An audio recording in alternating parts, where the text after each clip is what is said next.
repeat today. And welcome to everyone in the sign room and to Frankie, and Martin. They will welcome. Can you hear me okay? Yeah. So we will begin with a Dharma glimpse from Sonia, which will be read out by me.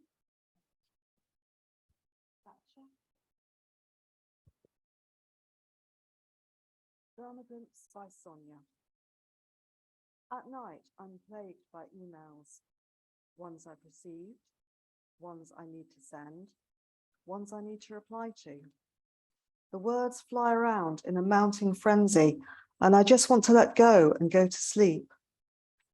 I'm finding it increasingly hard to switch off these days, and I'm especially annoyed because I regard this as one of the things I'm good at. So throw in some feelings of failure there too. Why do emails do this? I notice it happens when some part has been activated. It's always the same thing, not good enough feelings triggered by being condescended to. One email is really bothering me. Finding the right words to reply takes, more than anything, a pause. Their intentions, my intentions, a lot of this is flying under the surface, not visible to us. I notice in myself and in others a feeling of self-righteousness. The intention is to correct the other person, and woe if you get into that spiral, and woe if you are both insistent on having the last word. I've worked in lots of roles where diffusing conflict has been an important skill, where all parties leave feeling heard, and perhaps with more understanding. I notice now that what made that easier was being in a position of recognized authority. It's a bit different when you either don't have power or you're taking power out of the equation entirely. It gets to the end of the day and the pause hasn't been long enough. I don't reply to the email. At night, the words keep coming back to me, little stings. I get angry. I remember to say the Nembutsu and ask for clear seeing. The words fly back, amplified. I get upset. I remember to say the Nembutsu. The spiral again. I say the Nembutsu. In the morning, I'm grateful to wake with the knowledge that I have managed to get some restful sleep. Later, I log on, and the email doesn't seem so bad now. I think about the person receiving my response, their complicated reactions, the daily irritations of life they are juggling, the space in which they are receiving my words. I try to understand the ripple effect. This is not just an email, but a person's heart I am speaking to, however mundane the subject might be. I picture the Buddha's smile, type the words, and hit send. Namo Amida Butsu. Thank you. So we will do some quiet sitting together. And you can either just pay attention to your breath as you sit quietly, or if you prefer, spend some time with the Buddha, just hanging out with the Buddha quietly.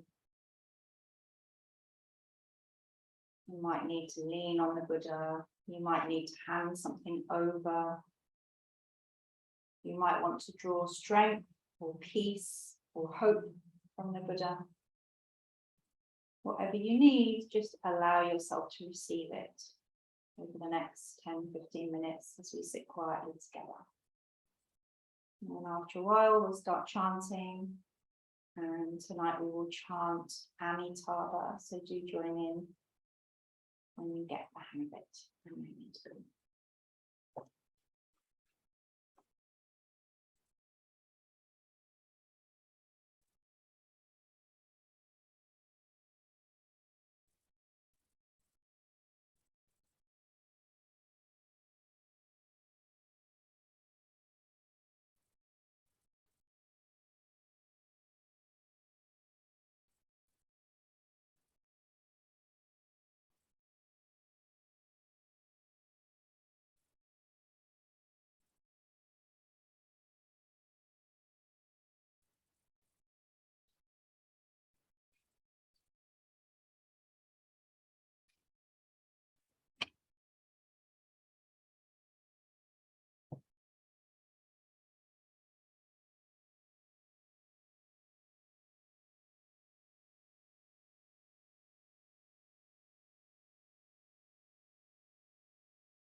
Recite the refuge's vows and precepts together, so please repeat after me.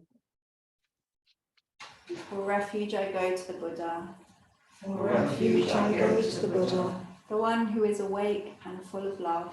the one who is awake and full of love. Namo Buddhaya. Namo Buddhaya. For refuge I go to the Dharma. For refuge I go to the Dharma, All that guides us to wisdom and compassion. all that guides us to wisdom and compassion. Namo Dharmaya. Namo Dhammaya. For refuge I go to the Sangha. For refuge I go to the Sangha, Those who live in the Buddha's light. those who live in the Buddha's light. Namo Sanghaya. Namo Sangha. With faith in the three jewels, With faith in the three jewels, I pray that I may not take life. I pray that I may not take life. With faith in the three jewels, With faith in the three jewels, I pray that I may not steal. I pray that I may not steal. With faith in the three jewels, With faith in the three jewels, I pray that I may not fall into sexual misconduct. I pray that I may not fall into sexual misconduct. With faith in the three jewels, With faith in the three jewels, I pray that I may not fall into wrong speech. I pray that I may not fall into wrong speech. With faith in the three jewels, With faith in the three jewels, I pray that I may avoid intoxication. I pray that I may avoid intoxication. No blame, No blame, be kind, be kind, love it. love.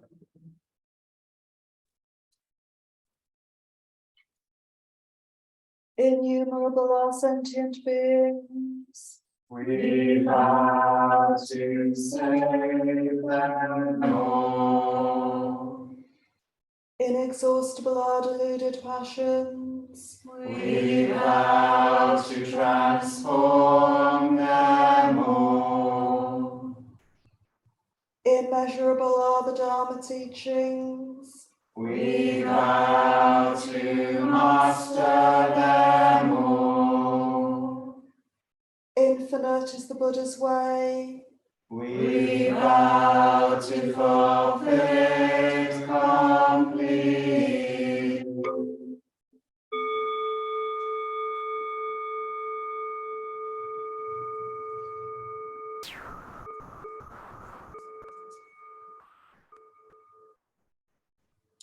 So the past couple of weeks, I've been reading a couple of books, Visions of Mahayana, I think it's called, by Nagapriya, and a very short introduction to Buddhism by Damien Young. Not sure how to pronounce his surname, sorry. And I'm reading these books because there's a couple of syllabuses and I need to find suitable books to put on the syllabuses. And what I'm looking for is a book that gives a kind of summary or paints a sketch of Buddhism. And so far, reading the books have had the effect of showing me more and more things that I don't know.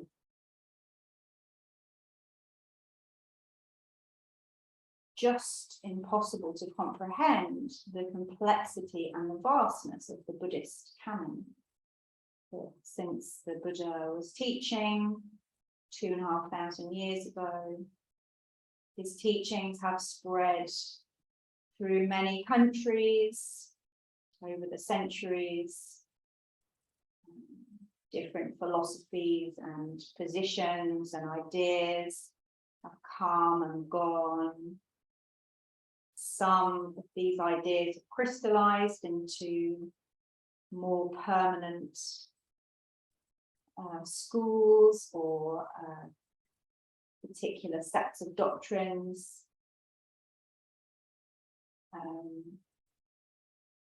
But really, it's mind-blowing, it's mind-boggling, the scope and the diversity within the Dharma, within the ways that the Dharma is practiced.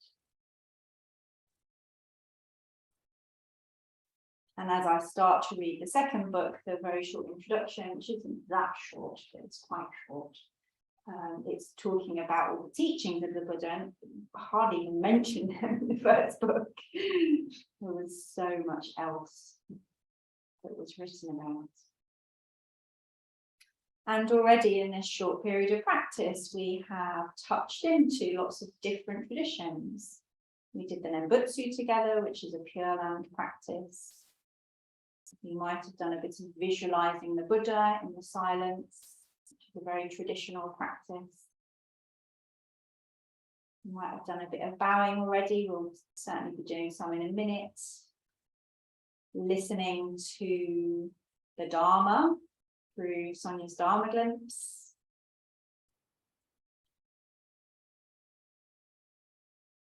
Lots of different practices that different Buddhists have had over the centuries and that still have now. The difference between a Tibetan temple and Tibetan practice and a Zen monastery and Zen practice, you'd hardly know that it was the same religion. In some ways, I feel very lucky because we don't have a tradition here in this temple that's been passed to us, which is how it often works. This is the form, this is how you do things, this is what we believe. And then sometimes I really wish that we had that, because instead we get to pick from all of this different, all of this universe of ways of approaching the Buddha's teachings. And then the phrase that came to me as I was sitting silently and thinking about saying this is what I suggested before meditation, which is that you might want to hang out with the Buddha. And so for me today, that is Buddhism. It's hanging out with the Buddha. Hanging out with what the Buddha embodied, which is love and wisdom. Perfect love, perfect wisdom. And just being in that space and letting that work away on you. One of the reasons I like the Nembutsu is that it's very simple. You just say Namo immediately. You don't have to worry about anything else. Nembutsu is also a way of hanging out with the Buddha.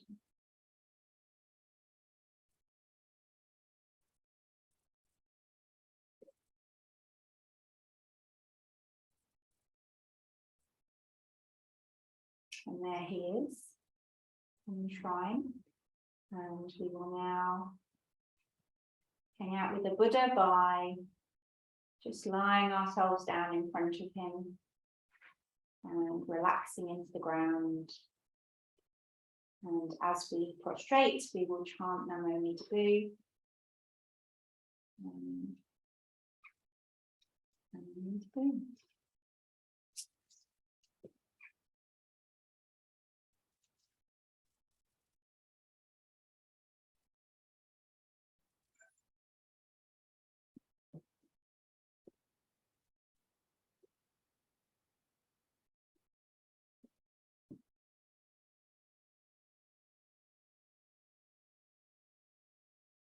Namo Mita Bu.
finish by bowing to each other.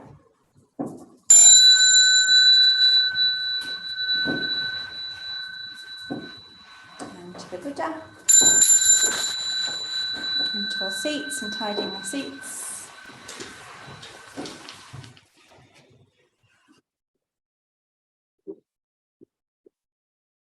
And then we finish with the closing verse, which you'll find on your bit of paper. Sorry, guys, on Zoom. I'm going to type into the chat box. Blessed by the Father's light, may we care for all living things.